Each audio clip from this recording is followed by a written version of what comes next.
क्या आपको बहुत ज़्यादा गुस्सा आता है? हर वक्त आपका गुस्सा सिर पे चढ़ा रहता है, गुस्से से आपको बहुत ज़्यादा दिक्कतें हो रही हैं, तो ये वीडियो आपके लिए है। दोस्तों, हम सब जानते हैं कि एंगर करना, गुस्सा करना बहुत ख़राब होता है। गुस्से करने से बहुत नुकसान हो जाते हैं, बहुत ज़्यादा प्रॉब्लम्स हो जाती हैं, ऐसी चीज़ें हो जाती हैं जो बाद में हमें बहुत रिग्रेट देती हैं।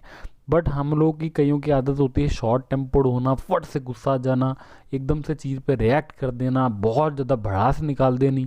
वो चीज़ें हमें बहुत ज़्यादा नुकसान करती हैं, उससे बहुत ज़्यादा रिग्रेट्स होते हैं। तो इसका तरीका क्या है?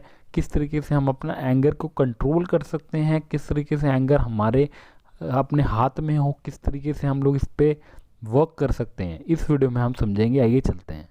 सबसे पहला तरीका है 10 सेकेंड्स फॉर्मूला। 10 सेकेंड्स फॉर्मूला क्या है? जब भी आप रिएक्ट करने लगें 10 सेकेंड्स का गैप दीजिए।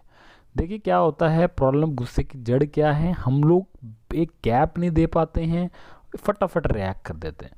कुछ भी ऐसा समझा जो बॉडी को नहीं अच्छा लग रहा, माइंड को नहीं अच्छा लग रहा, फट से मुंह पे बोल दिया, यहाँ गड़बड़ हो जाती है। यहाँ पर हम लोग क्या है कि हमने सोचा नहीं, उसके बारे समझा नहीं, एकदम से बोल दिया।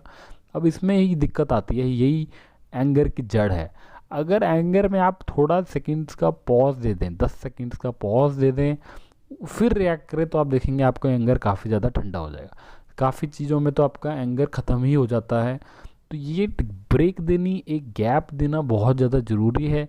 जब भी आपको गुस्सा है, किसी चीज़ जो आपने समझ ली है, कोई आपको चढ़ रही है दिमाग पे, गैप हो गया, तो उससे आपका गुस्सा बहुत ज़्यादा ठंडा हो जाएगा। तो कभी भी गुस्सा आए, एक गैप दे दीजिए 10 सेकेंड्स का, 10 सेकेंड के बाद ही जो बोलिए जो बोलना है। ये आदत डालिए, धीरे धीरे देखेंगे आपका गुस्सा ठंडा होने लग जाएगा, आपका गुस्सा कंट्रोल होने लग जाएगा। दूसरी चीज़ क्या है? दूसरी चीज़ है मेडिटेशन। जी हाँ, मेडिटेशन करना बहुत ज़्यादा ज़रूरी है। मेडिटेशन के हज़ारों फ़ायदे हैं, एंगर में भी ये बहुत बड़ा रोल प्ले करता है। एंगर कंट्रोल मैनेजमेंट में मेडिटेशन बहुत बड़ी चीज़ है। मेडिटेशन में क्या होता है, आप ध्यान में बैठते हैं, कुछ पर्टिकुलर तरीके से माइंड को रिलैक्स करते हैं, ब्रीदिंग पे फोकस करते हैं, तो उससे माइंड आपका रिलैक्स होता है, माइंड में क्लैरिटी आती है, माइंड पीसफुल होता है। एंगर क्या है? गुस्सा है कि हिसाब से रिएक्ट कर देना, बिना सोचे समझे, और बहुत गंदी तरीके से रिएक्ट कर देना।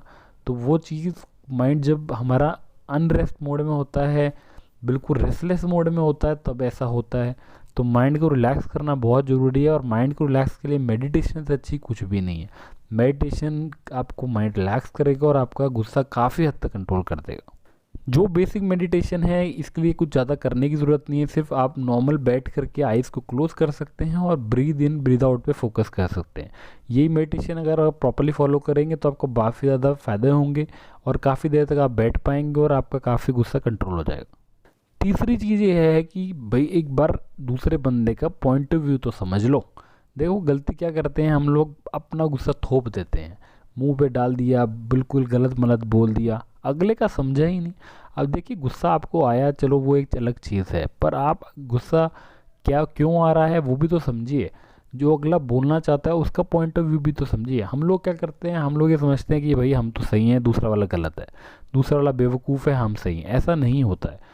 गलतियां हमसे भी होती हैं, अगले से भी होंगी, दोनों ही में से ही गलती होती हैं। तो अगले का पॉइंट ऑफ व्यू समझना बहुत ज़रूरी है। अगला उस तरीके से क्यों रिएक्ट कर रहा है, आपको क्यों इंस्टिगेट कर रहा है, आपको क्यों गुस्सा आ रहा है, वो ऐसा क्यों कर रहा है, उसकी जगह पर पे होके भी वो समझना बहुत ज़रूरी है। अगर हम उसको समझ सकेंगे तो ये हमारा रिलेशनशिप भी बहुत मैनेज करेगा, रिलेशनशिप बहुत अच्छे कर देगा।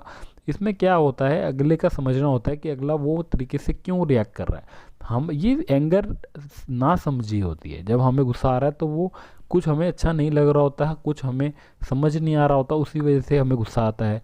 अगर हम उस चीज़ को समझ सकें, अगले का पॉइंट ऑफ व्यू समझ सकें कि वो ऐसा क्यों बोल रहा है, तो आप देखेंगे कि आपका एंगर धीरे धीरे कम होने लग जाएगा। चौथी चीज़ इसमें यह है कि कभी भी आपको गुस्सा आए तो उस मोमेंट पे आपको रिएक्ट नहीं करना। पहले तो आपको बताया कि गैप देना है, और कोशिश करनी है वो सिचुएशन से ही आप बाहर आ जाइए। देखिए अगर आप उस सिचुएशन में रहेंगे, उस बंदे के साथ रहेंगे जिस वजह से गुस्सा आ रहा है, तो लड़ाई होने के चांस ज़्यादा हैं। तो सबसे बेस्ट तरीका क्या है, वो रूम ही छोड़ दीजिए। जिस कमरे में लड़ाई हो रही है वो कमरा छोड़ के बाहर चला जाइए, और एक्सरसाइज करने लग जाइए। मान लो कई बार क्या होता है, बहुत ज़्यादा गुस्सा आ रहा है, तो वो एनर्जीज आपके अंदर जो फॉर्म हो रही है वो उसको एक्सप्रेस करना ज़रूरी है। मान लीजिए बाहर जा कर के आप एक्सरसाइज करने लग जाएं, रनिंग करने लग जाएं, कुछ भी करने लग जाएं, उससे क्या होगा, जो एनर्जी वो आपके अंदर आई थी वो कहीं ना कहीं और एक्सप्रेस हो गई, तो वो आपका माइंड बिल्कुल ठंडा हो जाएगा। इस तरीके से आप देखेंगे कभी भी आपको स्ट्रेस हो, एंगर हो, अगर आप बाहर जा करके वॉक करने लग जाएं, ब्रिस्क वॉकिंग करने लग जाएं, रनिंग करने लग जाएं, आप देखेंगे आपका काफ़ी ज़्यादा माइंड रिलैक्स हो जाता है, गुस्सा बिल्कुल ठंडा हो जाता है। तो आप ये ट्राई करिए, कभी भी आपको ऐसा गुस्सा है तो वो रूम से फटाफट बाहर आ जाइए, वो सिचुएशन से बाहर आ करके कोई वर्कआउट कर लीजिए, कुछ स्ट्रेचिंग कर लीजिए, एकदम से कुछ अलग कर लीजिए, उसको बाहर एक्सप्रेस कर देंगे तो आप बिल्कुल रिलैक्स हो जाएंगे। पांचवी चीज़ ये है कि आप रीज़न ढूंढिए कि आपको गुस्सा क्यों आ रहा है। देखिए, हमें कई बार क्लैरिटी नहीं होती है, मिसअंडरस्टैंडिंग्स होती हैं, अपने अंदर वीकनेसेस होती हैं, हम समझ नहीं पाते हैं, अपने आप को देख नहीं पाते, वो गलती को ढूंढिए। आपके अंदर कुछ ना कुछ कमी है जो गुस्सा आ रहा है, आपके अंदर कुछ ऐसे इंट्यूशंस उठ रहे हैं, कुछ ऐसी प्रॉब्लम्स उठ रही हैं जो गुस्सा दिला रही हैं, ऐसा क्या है उसको ढूंढिए, किस बात पे आपको गुस्सा आता है, क्लैरिटी होनी बहुत ज़रूरी है। जब हम बैठ करके देखेंगे, अपनी गलतियां ढूंढेंगे, तो उसमें समझ आ जाएगा कि यार आपको इस वजह से गुस्सा आता है, वो पर्टिकुलर चीज़ सुनते सारे खून खौल उठता है, गुस्सा बहुत ज़्यादा आ जाता है। तो वो चीज़ बैठ करके आप वो रियल रीज़न ढूंढिए, रियल वजह ढूंढिए, उसके ऊपर काम करना स्टार्ट कर दीजिए, तो देखेंगे आपको धीरे धीरे प्रॉब्लम्स ख़त्म हो जाएंगी, गुस्सा कम हो जाएगा। प्रॉब्लम की जड़ यही है कि हम लोग को क्लैरिटी नहीं होती कि हमारे में कमियां क्या हैं। अगर वो चीज़ की हमें जड़ समझ आ गई तो सारे की सारी प्रॉब्लम भी वहाँ ख़त्म हो जाती है। तो रीज़न ढूंढिए, क्यों गुस्सा आ रहा है, किस बात पे आपको गुस्सा आता है, क्यों आता है, उसके अंदर क्या आप इसे किस तरीके से रिएक्ट कर सकते हैं, तो आप देखेंगे गुस्सा आपके कंट्रोल में ही आ जाएगा।